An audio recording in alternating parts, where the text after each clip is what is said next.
Hello, everyone. Deltarune in a few days, dog, and I am so excited. So I thought, why not react to a video about the big Deltarune, dog, about Chapter 5. One last predictions video before Deltarune Chapter 5 by Nighthawk, bruh. I, I'm here to just, give my insight on what I think's gonna happen. Obviously everyone fucking knows that, like, Asgore is gonna be the next, like, big bad, a dark fountain wielder or whatever. And, like, it's obviously gonna take place in the Flower Garden. I am very interested to see the, direction that they go with it. I really fucking hope I hope Sans is the secret boss, bro. He doesn't have to be like, the edgy ass motherfucker that like some quote unquote Undertale fans think he is. I and he doesn't gotta be like the overly emotion. He doesn't gotta be. He just gotta be Sans, right? He doesn't gotta be like how he is in the Genocide round. I think him and Ralsei have like something going on there. I hope he's the secret final boss, bro. He's the secret boss, bro. That'd be peak. That'd be peak. That's all. That's like my main hope. But what I think will happen is, I don't know for sure what I think will happen. I'm gonna watch this video and like see where everything goes from there. Hopefully they bring some stuff up that I can like commentate over and give my thoughts on. The wind is blowing, but I cannot discern the direction. Just put your finger on your mouth and then hold it up and feel the direction. Wishful thinking or just a brief respite from brain rot, but it seems like Chapter 5 is closer than we thought. As of recording this, Deltarune Chapter... It's in like less than a week. It's in like less than a week. This video came out like a month ago. Damn. I know of the whole like ARG, like, when did the girl smile thing that's like going on. I know of that. 5 has already begun localization as well as playtesting. Oh yeah, I remember this. While I don't necessarily want to get my hopes up, I feel like Chapter 5 is closer than we expected. So I think now would be a good opportunity to establish what I predict will happen in the next chapter and beyond. Let the record show having any sort of expectations or assumptions regarding Deltarune doesn't end well. I absolutely expect to be proven wrong when Deltarune Chapter 5 releases. I'm gonna be so dead ass. I thought Chris was the knight. Yeah, I thought Chris was the knight back in like Chapter 2. I thought like, okay, I didn't think that there was like, okay, I thought it was like a reverse red herring where like, oh, it's so obvious, but now it's just like, duh. Like, in retrospect, it makes sense that, like, Chris and the Knight are two different people just working together. I hope he comments on, like, who the Knight's identity is, because I got a lot of shit to say about that. And most of it is shitting on Death Knight, because I think it's stupid. No shade if you believe it, and I think it could happen. It's definitely not an impossibility, but people defend the shit out of that theory and treat you as a dumbass for thinking otherwise, when I feel like a lot of the evidence is stupid. A lot of the evidence is kinda... huh? However, theory crafting should be fun. It is fun. I always love crafting my own little theories about what's going to go on in the next Deltarune chapter. Today, I want to talk about all of my fun ideas. Today, I want to share my Deltarune theories that didn't have enough material to make into their own videos. I also want to revisit some of my old theories from the past. A lot of these theories are going to be technically considered crack theories based on vibes. You know what? That's valid, bruh. Mostly because for the majority of these theories, we don't have the full information, so speculate. Yeah, we really don't know shit, bruh. Like, I guarantee you, if Undertale released in chapters, I feel like people would, like, think that, who would people think is, like, the big... Who would people think is, like, the knight equivalent? I suppose it would be, like, who's gonna be the final boss of the genocide route? I suppose people would think that, right? I feel like people... It's so interesting discussing hypotheticals like that because, like, how would they? I'm so off topic. This is about a nude alert. Is all we have. I'll try to explain my reasoning as to why I think said thing will happen, but this is mostly I'm a recording, predictions right? video, more laid back and such. If I don't mention a theory, then Yeah, I'm there is good. a good chance I don't believe it, or it doesn't concern me enough to mention it. Hello I swear to God, bruh. Well, whatever. again, people, this is my Deltarune theory recap and predictions video. Alright, bet. Let's begin. For every Deltarune plot point that gets resolved, 2 more shall take its place. Yeah. We now understand why Chris made the fountain at the end of Chapter 2, but now the overall motive is complicated thanks to the involvement of Noelle's mother. I feel like it's pretty fucking obvious that Chris is doing this to, like, try and remove, the soul from him. Or, them. I'm sorry. My fault, twin, my fault. Okay. Yeah, I feel like it's pretty obvious what their oh my God, I did it again. I think it's pretty obvious what their motive is. I think it's pretty obvious that they just want like the soul out of their body, even if like they're doing things that like I think like during the whole like thing in the end of chapter 1, I feel like they gotta have done more than just eat a pie, right? I mean, they definitely did, but like, you know, I feel like they definitely did more. So they probably, like, figured something out. My theory is that, Chris did make the Dark World, the Cyber Dark World, but the Knight obviously made the Dark World in, the church, right? But I feel like that's the only, I feel like that and maybe the closet. I feel like that and the closet are, like, the two that I, like, think the Knight could have made. Obviously, we know for a fact the Knight made the church. I feel like Chris made the Cyberworld one. I feel like they did, and through that, found the Knight, and struck up a deal with them, you know, blah, blah, blah. Oh, the roaring is gonna free you, whoa. And, like, Chris is obviously really fucking desperate, so, yeah. They obviously also can't, like, seemingly can't be out that long, but eh. Don't worry, I'm not doing a full plot synopsis. I'm just going over cliff notes based on all the mysteries I personally care about. So, Okay, Carol fair enough. Holiday is working with Chris. Supposedly, Chris is taking orders from Carol, or at the very least, reports new information to her in the event of a potential breach of the shelter. The elusive Right. Knight has been revealed to us, and judging by their appearance, they are a member of the Holiday family. Presumably, yes. They could also be Azrael because, you know, the horns could be different. They're a Venom symbiote. They can mean anything. It is obviously someone with horns. I feel like it could be Papyrus. Papyrus would be the funniest option.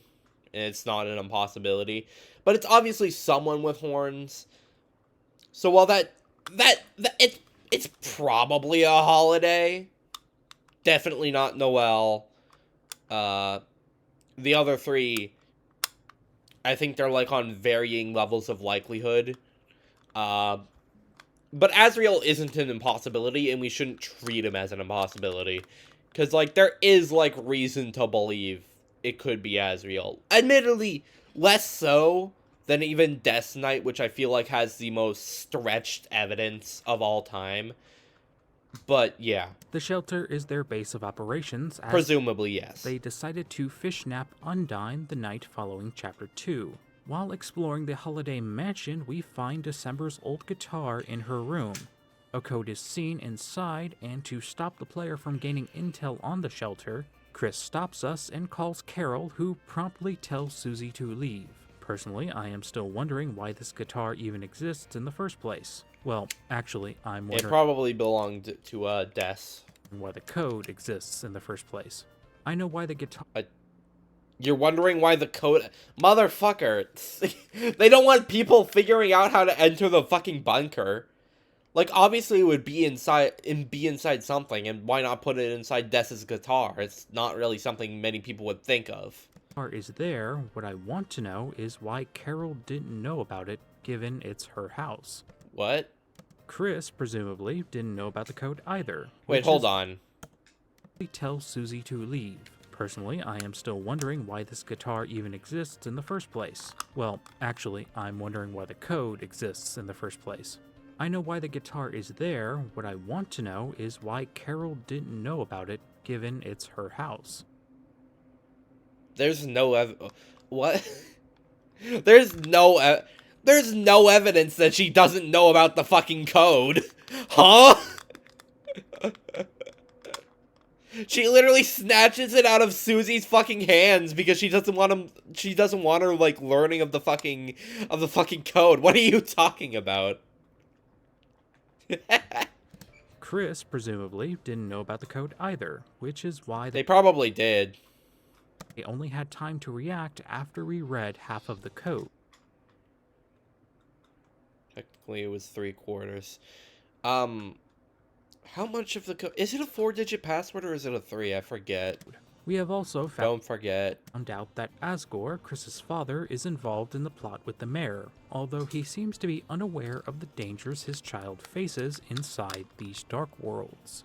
This Or he trusts them. entire narrative follows the disappearance of the holiday's firstborn child, December Holiday.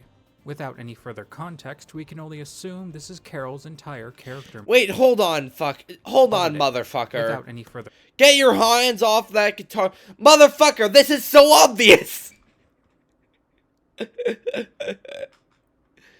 We don't know why the code exists. It's for the bunker. Carol doesn't know of the code or the guitar or whatever he was referring to. Either way... context, we can only assume this is Carol's entire character motivation. Well, that and her dying husband. As of right now, the primary candidates for the night are Carol, December, and Rudy. I feel like these are the top 3 most likely. So, we have familial bonds being tested and friendships being formed, and potentially also tested in the near future. Chris is supposedly working with the enemy, and Supposedly, and he shows the most obvious fucking footage of them. The most obvious fucking example of them working with them. The most obvious... Like, does Chris have to, like, look into the fucking camera and go, "Hi, everyone, I'm working for John Knight, Rory Knight." And Susie is completely oblivious to this. She trusts this human with Yes. her life, and Yeah, that's true. she laments over the idea of people not being honest with her. So, another plot point which was developed is the impending prophesized tragedy which the player is not aware of. Susie, Rouse, and I guess I'm gonna be so ass. I have literally zero clue what it could be. It could be literally anything. Chris do know, and whatever it was, Susie is dead set on not allowing it to happen. Rouse Yeah. already knew about this tragedy, and seemingly was trying to stop it from happening. Speaking of Rouse, we still know little to nothing about who or what he is, and why he knows so much. This forbidden knowledge is a vital piece of his character, as he is cursed. Hey, wait a minute. My fault for pausing so much. This video is half an hour long. I want to like get through it, but I just had an idea. What if Ralsei is either like somehow Asriel or like something close to Asriel, which would give evidence for Asriel being the knight. And the reason why Ralsei knows so much is because of their connection to Asriel. Because obviously there's a fucking connection. Yeah, their name is literally a fucking anagram to the knight. You get what I'm saying here? I don't think that's likely. Again, I think the main 3 are like the holidays, minus Noel. But yeah. With indecision. While all of this is going on, you are currently being stalked by these amorphous entities which the community have named Friend and Eram. The Oh, fucking Eram, dog. This little shit. jury is still out on whether they are 2 different people or the same thing. Maybe Probably 2 different, but like very similar and connected. there is no difference regardless. Actually, wait, no, we do know for a fact that they're different. Eram literally summons Friend in their fight. All of this has been overshadowed by a meta-narrative happening between the player and a voice presumed to be W.D. Gaster. Probably, The majority yeah. of the community is convinced that Gaster is behind all of this. He is the one who decided to place us into the body of our protagonist. That is, assuming you don't believe in second voice theory. For what purpose have we been What's second voice theory? brought here? Potentially to change something, but we'll get to that. So these are our current dilemmas, or at least these are the ones that I care about the most. Now, let's get down to business. Oh yeah, by the way, I really hope Jockington becomes a goner. That'd be funny as shit. Albion, no matter where you go or what you do, your mount will accompany you on your journey. Perhaps. Let's start with Rousey. So, Yeah. Chapter 2 was mainly about Noelle. Chapter 3 centered around Chris, with it being in their house and all. Chapter 4 had Susie's training arc, so if this trend of character-focused chapters continues, I'd say it's Rousey's turn next. By Yeah, using probably. some, admittedly, outside meta-knowledge, it would seem Rousey is going to get into trouble with some flowers, as per Okay. Toby's tweet. Rousey shirt. He's always getting mixed up flowers, isn't he? That has The 7 flowers are seen inside the Flower King, Asgore's flower store. Asgore is heavily implied to be the focus of Chapter 5, along with Rousey, and Yeah. this appears to be a chance where we can get clarity on a few things. If Asgore is there, we could potentially get clarification of his involvement with the Knight, if any, clarity regarding the circumstances of his divorce with Toriel, and his response to Toriel, who is now dating Sans. Fucking Sans, dog. Hitting the jitterbug, dog. Bro, when I was like finished with the fucking chapter 4, and I was like, man, dog, I wonder what the fuck is gonna. And then I just saw Sans having like hot, sweaty, disgusting sex with Toriel, bruh. Bruh. If the phrase Inferno of Jealousy is literal, I don't think he's going to take it well. Probably Rousey is going not. to be interacting with these flowers, so we can only assume there is an intended purpose behind them. So, as the first theory of this video, I would like to introduce you to Rousey Avatar theory. The name is probably Okay. the coolest thing about this theory. The naming behind this theory is a nod to one of my favorite animated shows of all time. I still need to fucking like commit to watching it, dog. I got too much shit to watch. Avatar: The Last Airbender is a story about a young boy named Aang. At one point in the story, he has to learn to master his emotions and unlock his 7 chakras. Chakras have several iterations throughout several different cultures, but we are mostly concerned with the 7 chakra system. The reason this was never made into its own theory video is Shout out Naruto. because, as you can see, the colors of the flowers do not match the colors of the chakras. Well, okay, so we got this and this. This is kinda... Okay, these two are the fucking weird childs. This matches with this. Oh yeah, no, they don't match really all that much. Well, kinda. I can keep, like...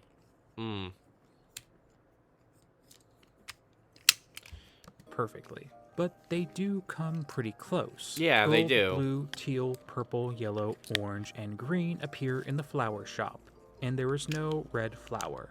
The theory does not match up correctly, so it's probably a non-starter. But I'll go ahead and explain the theory Right. anyway. Each chakra represents a different aspect of existence, and I think this is going to be referenced within the personality of every flower darkener we see in Chapter 5.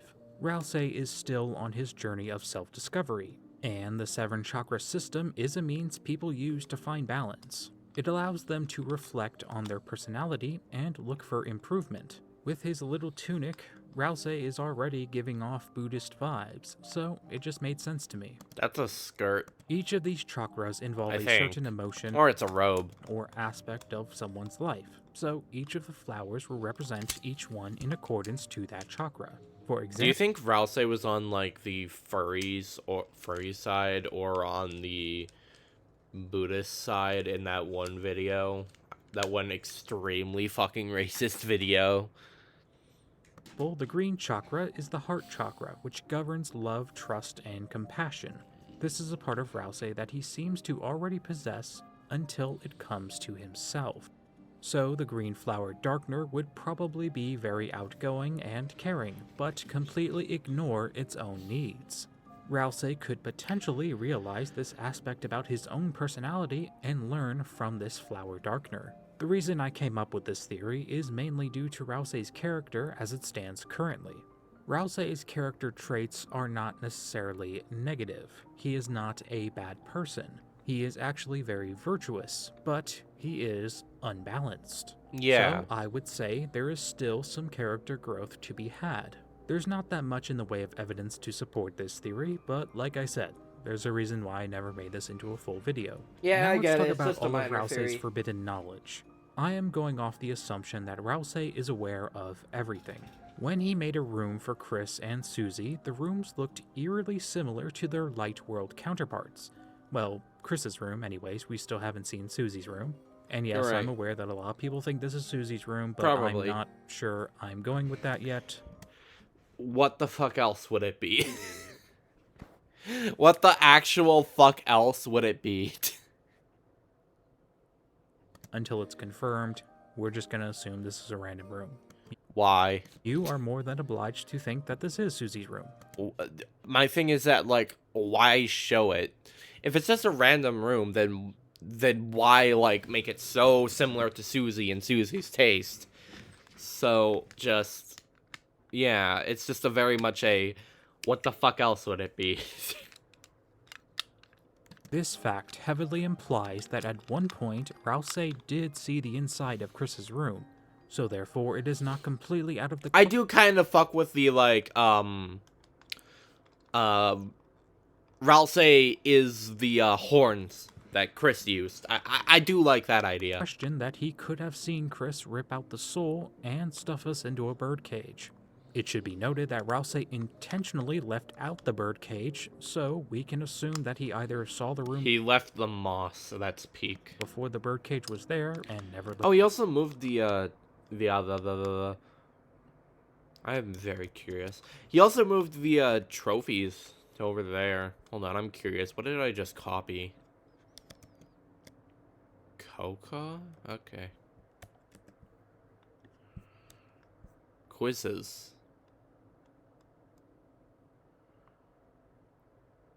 Quizzes. What device can extract determination from it? Like... What the fuck is this? Okay, at it whatever. again, or he intentionally left it out to not draw suspicion, which of course means he has enough general knowledge about what is happening to Chris to understand that he shouldn't be drawing attention to what Chris is doing. And of course there is the more direct explanation, that being that Chris specifically told Rousey to not bring attention to it. The point of highlighting all of this is to discern why Rousey has decided to keep Susie in the dark while the fate of the world is at stake. The answer escapes me, but I bet I can make an assumption or two. The eventual reveal could be in accordance to the prophecy, as in the prophecy stated that Rousey will reveal this information at a later date. So for now, he has kept quiet. Could be, but honestly, it feels a bit moot considering Rousey has been trying to subvert the prophecy, although that only Right. appears to be his goal lately. This could also be because Chris has convinced or coerced Rousey to keep quiet. While I wish this wasn't Or because they realized that the prophecy is going to end up with the roaring, given how everything's going. the case, this wouldn't be the first time Chris has incorporated intimidation into their actions. Really, it all comes down to what Rousey decides is the right thing to do. This is why I feel if anyone needs to have more character development, it's him. If anything is going to convince Rousey to tell Susie the truth, it would be a full development of his psyche, morals and all. So that is pretty much prediction 1. Rousey will be the one to tell Susie the truth against Chris's wishes. Maybe Chris will retaliate, maybe they won't. But I am certain Rousey will be the one to do it. Right. Charlie's having a Motherfucker. friend over. Piss off. My next prediction revolves around Rousey's object, or lack thereof. This did warrant its own video, so I'll link it here if you want to go watch it yourself. I said it earlier, and I still think that it's, like, probably Chris's horns. This is my general thought process of the theory. I noticed some serious similarities between Rouse and Eram. They the Darkner they have horns. That's it. I guess like Rousey's like all pitch black and like when we like first see him. But like, come on. stalks Chris in Chapter 3. Appearances, abilities, amorphous bodies, these two Darkner Abilities? Fuck abilities. Fuck abilities do they share? Well, I guess there is fire magic. I guess Eram does have fire magic, I suppose. have a lot of similarities. So this led me to believe Rouse and Eram are the same type of Darkner. Or at the very least, they are related in some way. These Darkners Probably are not. connected, and through those connections, we can form assumptions. For instance, in Chapter 2, Rouse speaks to Chris about how ignorant he is when it comes to making friends. Friendship seems to be something that Rouse mentions a lot. Now this could be simply because of his outgoing personality or just the fact that he wants all of this to work Yippee! Head ass. out. But Motherfucker Chris being an ore farmer, bruh. Look.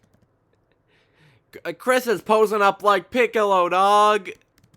the more I think about it, it really makes me wonder why he is so concerned with being a friend. This could also be because he is lonely. Having friends can naturally make you feel less lonely. I feel like that's and the Rouse case. explains he's lived alone his entire life. Probably. So really, it all explains itself. However, what if there was a reason why Rouse was so concerned with How'd Rouse learn English? being a friend? Image_friend Oh, is yeah. the name of this Darkner, so naturally one can assume the terminology was chosen for a specific reason.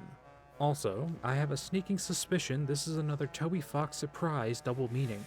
While this could just be a way to make it seem like Friend's presence resides in the game files, I still think that the name Image_friend is a short form way of saying imaginary friend.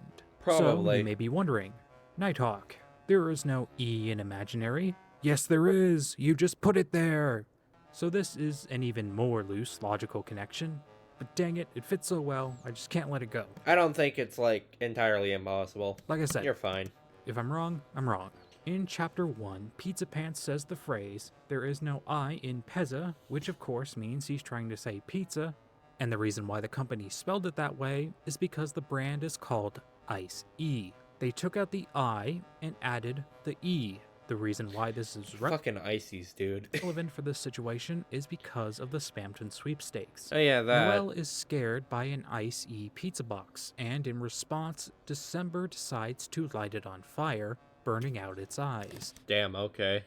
She then proceeds to bury it. Finally, Damn. the last Fucking. This is a demon, dog. I might slightly be leaning towards Death Knight. bit of information that ties this all together is the name of the song that plays when you fight Eram, which is called Burning Eyes. Oh. So, as with the case of Ice E, the I won't lie, that's like probably indirectly the best evidence I've ever seen for Death Knight. And no one ever fucking brings it up. They'd rather like focus on shit like, hold on, what was that one thing that pissed me off? Oh yeah, they'd rather focus on like the theory that about how it like combos with the theory that Death is a human, right? They'd rather combo with that and be like, oh, the two humans are knights in the dark world and they have a connection, when like Officer Undyne is a fucking knight too. Like, Burdley became this sci-fi warrior, Noelle's this white mage, Susie's a barbarian, fucking Undyne's a knight, too. I in the middle of imaginary friend was replaced with an E, and of course, the word nary, which is missing, means not one. And we see there are several friends which appear Yeah, I highly doubt friend is a friend. in the Friend inside me. Eram fight. That's the theory. Eram and friend are imaginary friends, which Probably. are interconnected with each other. Oh, imaginary friends actually really works. And considering how Rouse is so similar to both of them, he is an imaginary friend as well. Give tired skin Possibly, the red yeah. card. Hydra energetic routine. What if Ralsei is like Chris's dysphoria or some I'll shit? admit, this theory is held together with duct tape, so I Not totally really. get if it feels Not really. weak. Not but really. It seems pretty solid. If this were true, it would explain quite a bit. I think Rousey will be revealed to be Chris's long-lost imaginary friend, who was made in Castletown Or by just what Chris wishes that they were. Chris in preparation for this story. Possibly. Rousey is fully educated on the prophecy, front to back, and now that the cat is out of the bag, Susie is dead set on stopping fate before its arrival. I'm just gonna be blunt here. Toby intentionally made it so we couldn't see the prophecy panel just to stir up more mystery. I'm not saying it was malicious or whatever. No fucking duh. He's just keeping the theory train going strong. And I appreciate that very much, Toby, because it gives people like me something to talk about. So, I have already stated in the past that I don't really care too much about what was written on the prophecy panel. Yeah, me neither, because honestly. I think the purpose of the prophecy It doesn't really mean it. It doesn't really matter what it is. is to be proven wrong. However, I wouldn't have even brought it up unless I was going to talk about it. So my prediction for the prophecy panel is that it'll probably appear in Castletown later in the game. I'm assuming at some point in Chapter 5 maybe, Chris is going to go to the church, gather up everything, and bring it to Castletown. So Probably. we'll find out what it says later. As for the prediction of what it actually said, it would have to be something that rhymes with the previous panel, so the phrase would end in the A suffix. I assume it would have to be something like slay, betray, maybe even dismay, and it involves Susie, Noelle, or both of them. As in, Chris is going to have to kill Susie, betray Susie, sacrifice Noelle, kill Noelle, some combination of any of those things. I mean, it could be like any number of things. It could be something is the only way. Or We I can don't tell know. this based on Susie's reaction. She is angry. It could be literally anything, though. She doesn't want this to happen. Considering who It could be... Fuck. Well, it could, like, relate to Lancer. It could, like, relate to anyone, really. Susie is, realistically, she does have a short list of people who she cares about. Chris, Rousey, Noelle, Toriel, and Lancer. Maybe you could make an argument for Rudy. This doesn't necessarily mean she hates everyone else. However, I could count everyone Susie cares about the most on one wing. Going into more speculation, there is a chance that it could change depending on what route you are playing.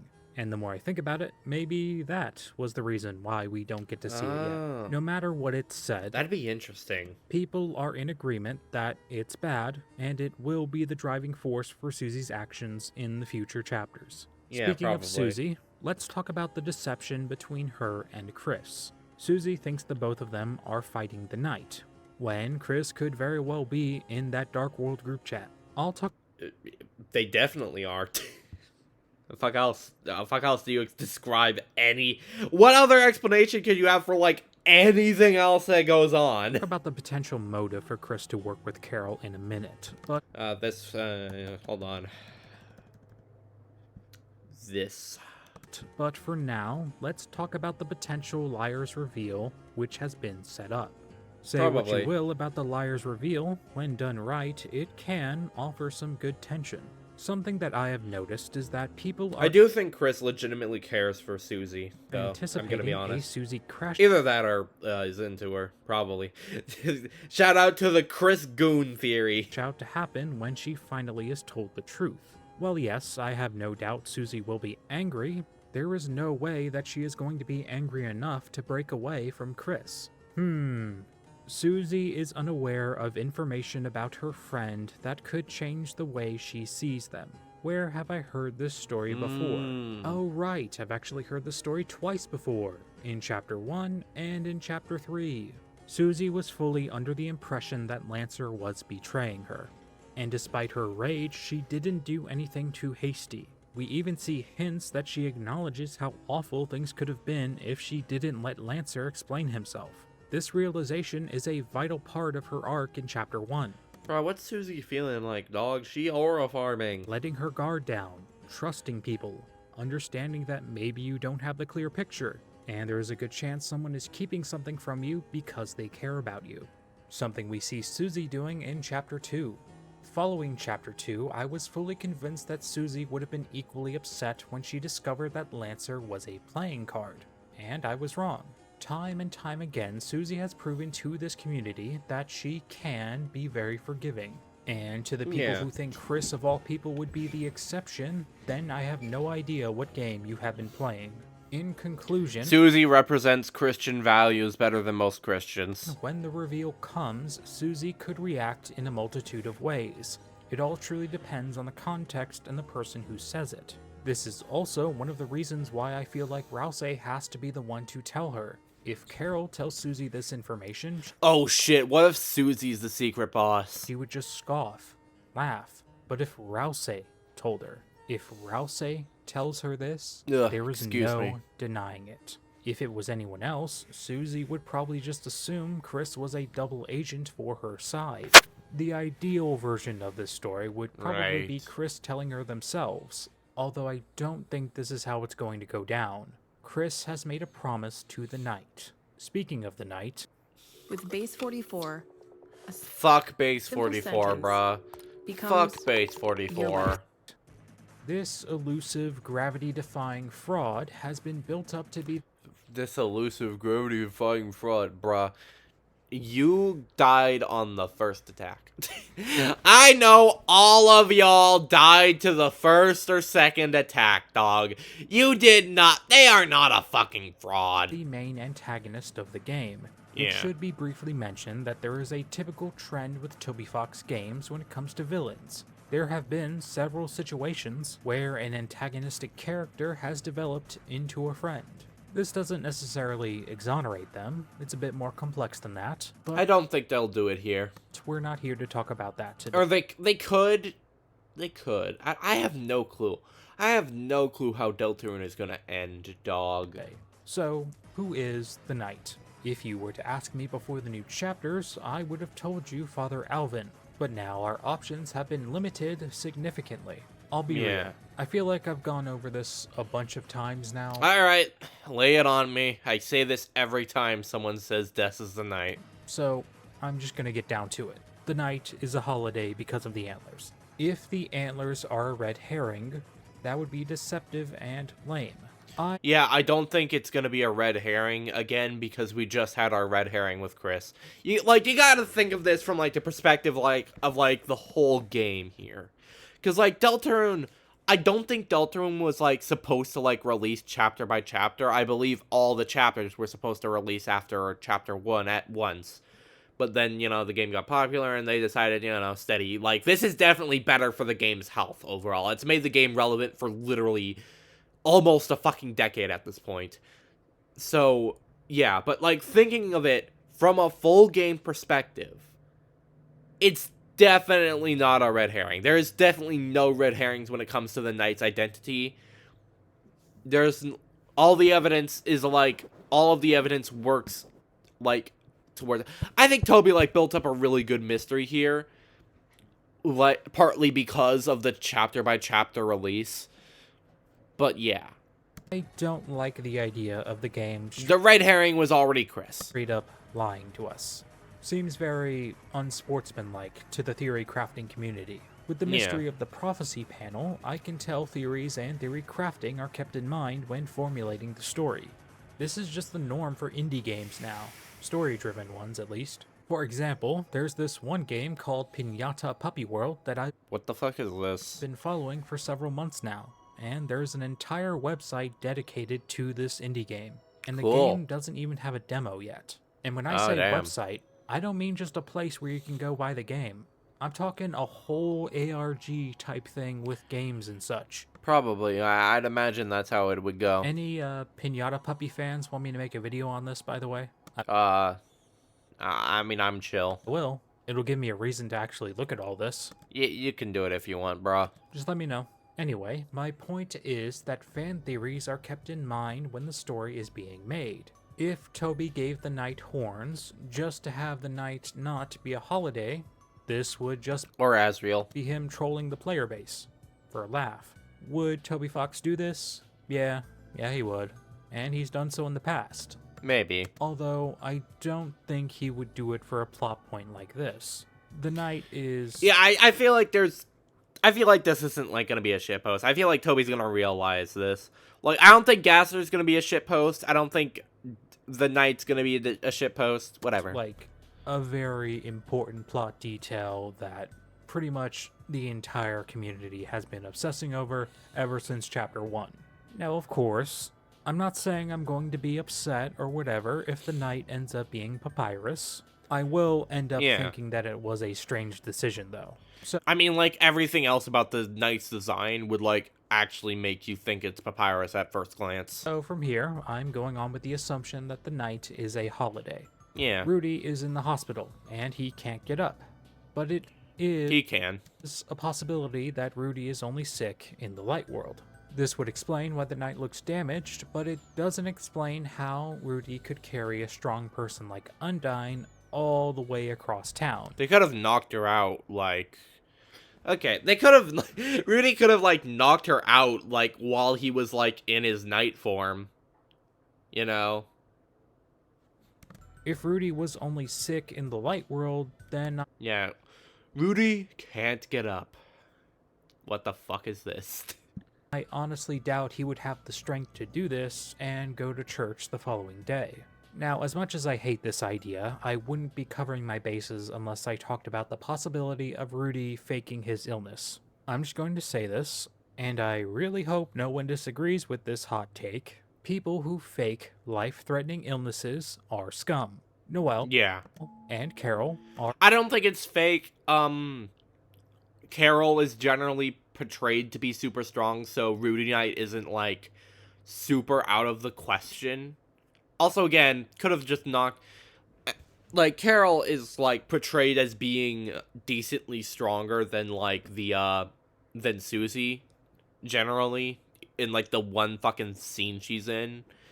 So, you could... And, like, obviously, you know, whether you think Carol is the knight or not, I think she is.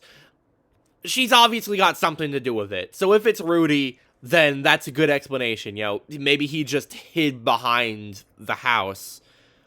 I was saying Carol took Undyne. are incredibly worried for his health. Any reveal that would prove that Rudy is faking his illness would assassinate his character on a fundamental level. Yeah, I don't think he's faking it, even if he is the knight. This would also paint Rudy as an emotionally manipulative person, as this would mean that when he is seen distraught over the fact that he can't be there for Noelle, he is simply putting on an act. Yeah. Now, let me make myself clear. These are not connected. Rudy can still be the knight and not be faking his illness. Yeah. It's not like these two theories are reliant on each other. Moving on to Carol, she was still at her house by the time Chris and Susie got to the church. So What is your evidence for that? She grounded Noelle, and Rudy is in the hospital. So there's no evidence to say that she couldn't just leave. therefore she cannot be the knight. She definitely could have been the one to open up the fountain, but unless she has like a Super Mario warp pipe, there is no way she could get there in time. She doesn't necessarily have to get there immediately. The knight is portrayed as being immensely faster than both Chris and Susie. We see them basically run off screen when, like, in, like, that one part. So, yeah, this doesn't really disprove anything if you actually look at, like, if you actually consider where Carol is. We don't know Carol's, like, physical strength, the limit of it, and, yeah, there's, like, nothing suggesting otherwise. I suppose you could say Asgore, but Asgore has something to do with this, too, so... Alright, Asgore could have just drove her. Like, the knight doesn't immediately fucking appear in the Dark World. With the information we have presently, it is impossible for Carol or Noelle to rush over to the church and be the knight, so we are left with only one holiday that is unaccounted for. I just like, explained a lot of why it's probably Carol. Like, why has nobody brought this up, that, like, Carol is, like, shockingly a lot stronger? She yonked that fucking guitar out of Susie's grip. And the knight was, like, way faster in the light world than... Like, are y'all just fucking with me or some shit? I feel like I'm the only one who, like, actually sees this as a possibility. Because, like, again, the knight didn't instantly fucking appear going, haha, I am Rory Knight. It took them a second. Being December. However, I would say both these arguments are at a stalemate. The reason why people assume she was the voice in the code is because I still think she is. was unaccounted for, and I will absolutely admit that is the reason I feel so strongly that she is the knight now. Well, that and the antlers, of course. The explanation, which is admittedly based on almost nothing, is that December's soul was split into multiple parts. Her more aggressive and selfish side is what the knight is, and her more thoughtful self is trapped within the game files. I suppose that's a possibility, but I don't really see that being the case. The Titans, or the Dark Worlds themselves, are supposedly being used as a means to find the part of December that was lost. God, that fucking animation's so The good. Lost Girl. A soul being split or broken is not necessarily new for Toby Fox games. This is what eventually happened to Azrael and Kara. Their souls merged into one, and when they died, their psyche seemed to diverge. Only with the memories and powers... the souls didn't merge. The souls didn't, like, did a fucking fusion dance and become one. No. Kara's soul just went into Azrael's, like, body and empowered his soul. And then when Azrael fucking died, his soul, like, became part of the flowers, and Kara's soul pissed off. Of everyone, was Azrael able to emerge again. The soul split theory is literally this shows my point. Was Azrael able to emerge again? The soul split theory is technically a leftover theory that I initially assigned to Chris, and while that might still be true, I now think it would fit December much better. Actually, wait, no. Another, like, piece of evidence for why the whole, oh, how did Carol get there in time thing.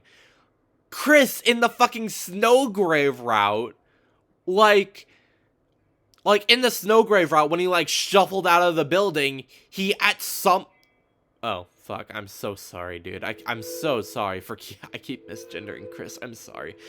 Chris, they went out in the Snowgrave route, they grabbed Bardley from the library, shoved him in the hospital, went to Noelle, reassured her that everything was alright. No soul, by the way. No soul. Came back. Then they shoved the soul back in their body in all, like, about, like, a couple fucking seconds from our perspective. So, I don't think Toby's thinking about that. I don't think Toby is thinking. I don't think Big Tobin is. I don't think John Egbert over here is, like, thinking about that. So, let's think about what happened to her when the friend group was out exploring. They all go inside the shelter, but only Chris, Noelle, and Azrael come out. Noelle can't remember because of trauma, or maybe she just didn't see what happened. And Azrael supposedly didn't know either, because he was watching Noelle. Chris potentially does know what happened, which is why they blame themselves now. I don't really... Hold on, what's the evidence for all this? Okay, I'm not gonna say it's everything, because, like, I don't know every little detail. I just played the fucking game. But, like... So, when this dark version of December sprouts up one day, either a group of December, Carol, and Chris, or maybe just Carol and Chris, meet up together and they hatch a plan. A part of December's soul is stuck in the Dark World because of what happened. Now, what could potentially split... I suppose this, like, solves the whole motivation issue I always had, but I feel like introducing this mechanic into Deltarune based on, like, one really vague thing in Undertale isn't really the best. A monster's soul. Honestly, that question beats me until a little tweet from Toby Fox, which I love to reference. This is well known at this point, I think, but Toby teased some future Sham dialogue, which is presumably them talking about the shadow crystals we have been gathering. Yeah, I saw this. Sham explains how the crystals contain this certain power, the power of will, darkness... Hey, bruh, piercing the heavens! Susie finna become Simone, bruh. is a substance in the Deltarune universe, and determination is its source. They may even be the exact same thing. Using determination, you can make fountains and therefore make darkness. Chris does not give a fuck, bro. They are chilling. Now, that being said, every Lightner possesses determination. Well, they're kind of forced to be nonchalant, but eh. So, what is the one thing we know of that can extract determination from someone's body? What do you think the answer is? What device can extract determination from a Lightner's body? Is it A, a ham sandwich, B, the Geneva Convention, C, that good Kush, or D, the determination extractor from Undertale? Geneva Convention, more like Geneva hold on, bruh. Hold on, I have a quiz for this. Take quiz. It's gotta be the determination extract. Wait, that was wrong?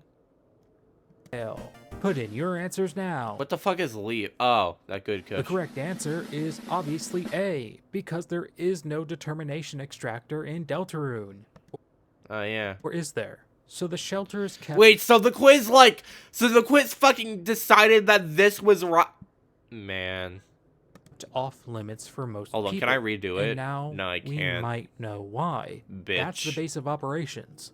The knight lives there, and the door only opens if you have the code. If Deltarune is a parallel story to Undertale, then it is possible that there are plot points which repeat under a different context. Probably not. In Undertale, monsters don't have determination, so the extraction machine was made for humans. When determination was applied to the monsters, you get the amalgamates. And what kind of attacks does the knight use? This one, an attack that is eerily similar to Lemon Bread's attack in the True Lab. I mean, it looks kinda similar, but not really. If there was actually a lab down there, in this quote-unquote the shelter, then there would be a determination shelter. extractor down there too.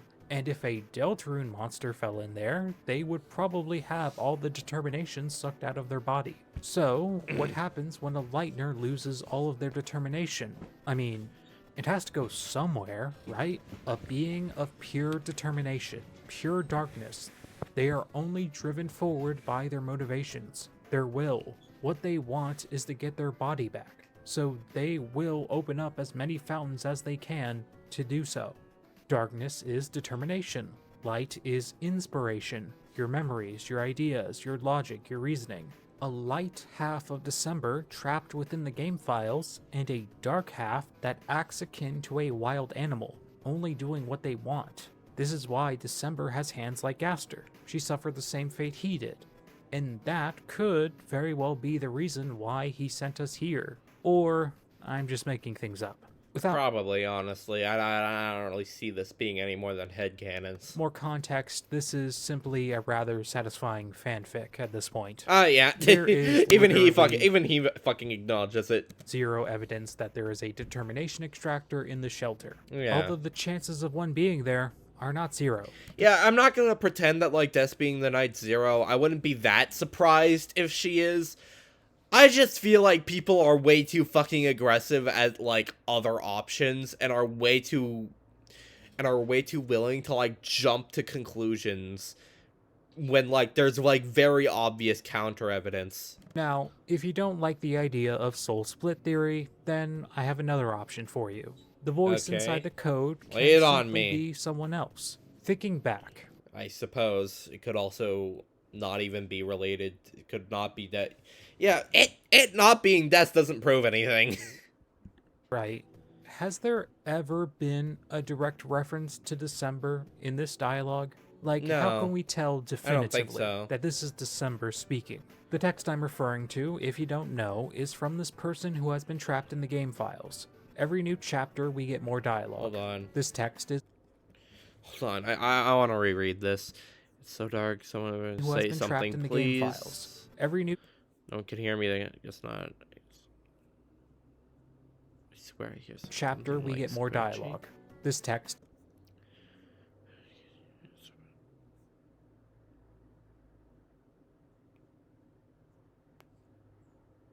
walking into the darkness with light shining from the doorway. Doesn't that kind of like, wouldn't that kind of suggest that it's Des then? And the doors, everything goes black, was it, or was it everything Is in a dream? marked as unused, and for the longest time, people have assumed this was December, myself included. However, I still think it is. with the inclusion of Chapter 4, that might not be the case. Okay, what's Chapter 4 things? I'm starting to lose track of time. Has it been days, hours? If someone told me it's been years, I won't believe them. Before the SEM came up, it's so time, things like breakfast or late night TV. Another possibility of it being death. This place, I don't eat or drink anymore. I can't tell if I'm awake or dreaming. I can't tell if I'm alive or dead. It's nothing, just pitch black same except for the noise. Scratching noise sometimes I hear. Sounds crazy, but even though no one can hear me, when I hear the noise, I feel like someone's listening. Anyone, if you're there, thank you. Yeah, I don't really see how this disproves it being death. So, this person is alone. They are in a dark place, and they don't know where they are. They seem scared, lost, and confused. This person is losing track of time, yet they still have memories of their past. Ugh. Fuck off. They talk about the fond memories of having breakfast and watching late night TV. The reference to late night TV would absolutely link this voice to December. Yeah. But breakfast? Now, listen everyone, I'm sorry if this Yeah. seems assumptive or it feels like I'm profiling too hard, but Carol and Rudy Holiday did not strike me as the parents to cook breakfast for their kids. This isn't a requirement or anything. It's not like you're a bad parent if you don't cook for them. Huh? Yeah, I suppose. Rudy strikes me as the kind of person that would cook for their kids. And you know, he wasn't sick always. At least I don't think he was. Like, Carol, sure, but Rudy... These sprites are so fucking different. Further evidence that Carol's the night bitch. She has way more detail on her sprite. Like, I don't really see what this means. Believe it or not, people can eat breakfast. People can miss... Even if they didn't, she'd still miss breakfast. She'd still miss eating. The fuck is that? In the morning or whatever, they just didn't seem like the people to do it. But do you know who definitely does, though? Toriel.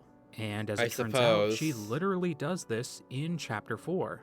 Guys, what if the voice inside the code was Azriel? Oh, that's a neat theory. Not impossible. I just think it's very telling how the voice in the files talks about having breakfast, and Toriel is making breakfast in that same chapter. There is, of course, the question of college. I'll admit, this is almost on par with the Azriel is dead theory, which I have gone on record saying that I do not like.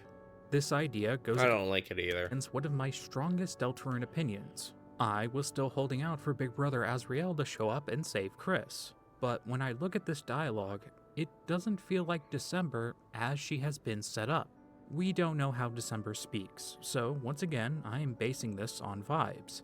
But honestly, I feel like December wouldn't speak with this vernacular. Her room is dark, she likes rock music, she's rebellious, she wears dark clothes. I guess. Yeah, we definitely got like that tomboy ass energy from Des. I guess. But like anyone would act like that. I don't think you're gonna be punk rock and just be like, when like everything goes like so fucking dark and you're like sensory deprived. Like, I don't think you're gonna like. I think that's a pretty valid fucking reaction. Her favorite Either movie way. is probably Die Hard. Probably. Things like that. If she was in this situation, I feel like the voice would have had a more angry tone, like she's demanding answers rather than calling out for help. The voice seems more passive and gentle, very much like Azriel. If these were the circumstances, it would explain quite a few things. I mean, we don't know how long they were in there. They could have went from mad to confused to now passive, just like wanting help. it would explain why December is missing. Also, you guys are basically just making December like a clone of fucking Susie, and I don't like that. She's doing Dark World shenanigans as the Knight. It explains why Carol and Chris are involved with the Dark World at all. They are trying to help her get her real body back, and if Azrael is the voice inside the code, it would explain why the Knight is so hell-bent on opening up so many Dark Worlds. No amount of theory crafting can tell us specifically who is to blame for December's condition. However, I can only imagine Probably Gaster. Chris feels like they are to blame. If they aren't, they still have allowed the person on the other end of the phone to convince them it is. To take responsibility anyway. This scene at the end... Wait, hold on. How the fuck would it be Azrael if, like, Toriel knows that he's coming in a week? How the fuck would it be? I just realized. How would it be Azrael? If Azrael's, like, stuck in, like, this alternate fucking dimension, then that would mean that they had to have done it, like, immediately upon that had to have happened immediately when starting the game, and that doesn't seem super likely. Well, I guess it's not entirely impossible. Is very But telling. whatever. The voice, whoever this is reminding Chris of a promise they made. It's This probably Carol. feels like emotional In fact, it's definitely Carol. Like, we know that they were on the phone manipulation. earlier. Chris's character is being called into question. The person is holding Chris accountable for the thing they promised to do, which I believe is the saving of December. We don't have the full context on the situation Dark Fountain. yet. Oh yeah, wait. Dark Fountain next church. Like, yeah, she could have opened the fountain then. I guess it doesn't. Well, However, whatever. this is irrelevant when you take into account the fact that Chris is a child. They don't have the resources, stability, They're a teenager, or social but comfort yeah. to handle this situation. And Carol should know this. She's an adult. No matter what the prophecy says, this is not something a few children should be involved in. Because, you know, they could die. I have gone on record. Well, yeah, but like. And that hasn't stopped fictional series before. And said that Chris is a very smart individual. But I forgot to mention that Probably. this is in the context of them being a smart middle school kid. They are an intelligent... Aren't they a teenager? Or. Well, I guess you can be a teenager and be like, whatever. child. No offense, kids, but you guys physically don't have the capacity to be as smart as an adult. This makes younger people more ignorant, more easily manipulated, and I believe this is what is happening to Chris. Even Yeah, but they're not. That's not, like, necessarily always the case. if it was their fault. This situation is too dangerous for them to get involved in. They are involved nonetheless. Yeah, Susie's also involved. And Noelle. Noelle is at bare minimum. Noelle, bare minimum, is part of the prophecy anyway, and she's, like, roughly the same age as the two, so... And I am left wondering if Chris was Carol's first choice. Which brings us to Asgore. Chris's father makes a lot of sense to be here. He is eager to prove his innocence, and considering the mother of the person who is now missing is employing him, I would say he is telling the truth when he says he just wants to help. Carol is fully aware that Asgore is innocent, or she is leveraging his guilt to secure his assistance. Now, I should mention, this is an assumption. The voice on the phone is leveraging Chris's guilt. It's definitely Carol, by the way. Like, I don't know why you're like, voice on the phone, when, like, it's obviously Carol. It's not even, like, it's not even like how, like, Death Knight people say, like, oh, it's definitely Death, and then it's just very circumstantial evidence with, like, maybe a couple good points, but, like, Rudy and Carol also have good points. But, you know what? I'm So tired. it's not that much of a stretch to say that she is doing the same to Asgore. Let the record show we don't know who is on the other end of the line at the end of the chapter. We do know that It's Carol. Carol was on the other end at the mansion. Yeah. Because, you know, the voice says, I'll be right there, and then Carol shows up. There you go. You answered your own question. Asgore is seemingly completely oblivious to the suffering of his child. He thinks everything is okay, tells Chris not to worry, which of course is incorrect, as Chris is at the center of this story. As far as motive goes, I would say it's been made pretty clear. The town blames him for what happened, and he thinks that finding December and proving his innocence would make the town accept him again. Probably. Or, more likely, he thinks that Toriel will finally start talking to him again. He is unfortunately mistaken. as it seems Toriel has moved on. With this prophecy panel, we can see that Asgore is just as much of a vital player as Chris, only adding to the reasons why Carol wants him close. Considering the wording used in this scene, I have a pretty good assumption of what will happen come Chapter 5. Asgore is almost certainly going to ask Toriel to the festival. With how other characters have presented the event, it seems like prime dating hotspot potential. When Asgore goes to do this, I am certain that Sans is still going to be there. Yeah, the goat, bruh. He's probably Hey, he going to be hit the in one that who shit answers though. the He hit in that shit For- though. Now, of Hey, course, this hey, is just an hey, assumption hey, based on a hey, prophecy, hey. but considering the line from the prophecy is literally called Inferno of Jealousy, Yeah, I it's pretty think obvious what's gonna Asgore happen. just might have a crash out. Probably. I don't think he's going to try to fight Sans or anything, although I do think he's going to try and take things into his own hands and do something extremely dangerous. Is Asgore gonna fucking die? I just realized that's a Asgore is most possibility. likely going to be the one to open up the Dark World in Chapter 5, and we are going to be the ones to stop him. I do hope at the end of this, Toriel and Asgore find an understanding, and we the audience get some details on their divorce. Yeah, what so, happens? in conclusion, Asgore will spark off the conflict within Chapter 5 and open up a Dark World during the time of the festival. After learning a little bit about Earthbound, I predict we'll see some Moonside parallels in the next chapter. Or maybe we won't. While inside Chapter 5's Dark World, Yeah, you Rouse never will know. find out more about himself, and perhaps even make the decision to tell Susie the truth of what Chris has been doing. Her reaction is not something I would bank on breaking their friendship completely, although she is going to be pretty upset. As for the grander portion of the narrative, I find that Asgore's potential crash out is not going to be a part of Carol's plan. Either she is going to drop him, extraditing him completely, or she may even go as far as to try and kill him. There's no telling what she would do. Although I should mention, I still feel like Carol is going to be one of those characters that appears evil and cold, just to be revealed to be very caring later on.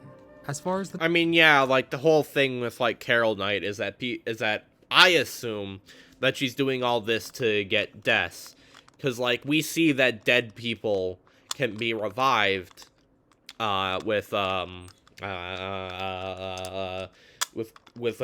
motherfucking Gerson Boom, So I think causing the roaring and making basically everything a Dark World could possibly bring Des back. I think that's like her whole motive, and that's a very motherly thing to do. That is a very motherly thing to do. night goes, I have predicted that they are December holiday, and I have made two Not predictions impossible. regarding the voice inside the game files. But knowing Deltarune, both of these potential explanations are probably wrong. Yeah. December may have fell into the determination extractor that we just haven't seen yet, and she is now warped beyond recognition. Krause is probably an imaginary friend. Carol is going to try and save her daughter's life, and Gaster brought us here to change the outcome of the story, or maybe he doesn't care what happens at all. Maybe he's just doing it for the love of the game. He is a scientist Gaster just been doing whatever, dog. after all, so maybe he just wants to know if we have the capability to change something. And the reason why he even cares in the first place is because what happened to December also happened to him. And that is pretty much everything. This has been my Deltarune Theory Recap / Chapter 5 Predictions video. I hope you all had a good time listening to me yap about Deltarune. Yeah, that was fun. And if you want to do some yapping yourself, tell me your own predictions down below. Thank you I gave like plenty of my opinions throughout this video. all so much for watching. Goodbye. Another thing about Des is that I feel like it'd be kind of a cop-out, because, like, the obvious answer and what the game is honestly probably setting up is Carol being the knight. Like, with the whole, you can come here anytime, the whole mysterious voice, and then it turns out to be Carol and all this shit. However, I think that's more like I think that gives off more of a vibe of a reveal than a red herring, mainly for what I said earlier with the whole Chris being the knight is the big red herring of the game. But yeah, that's all I got. I explained away the one fucking debunk people have, too. Is this music? I would like to thank all of the Nighthawk channel members. Alright, well, shout out to them. When the light is running low, da da da da. Deltarune, just a week away. Can't wait. Alright, that's gonna wrap up an hour long, Jesus Christ. That's gonna wrap up. Bye!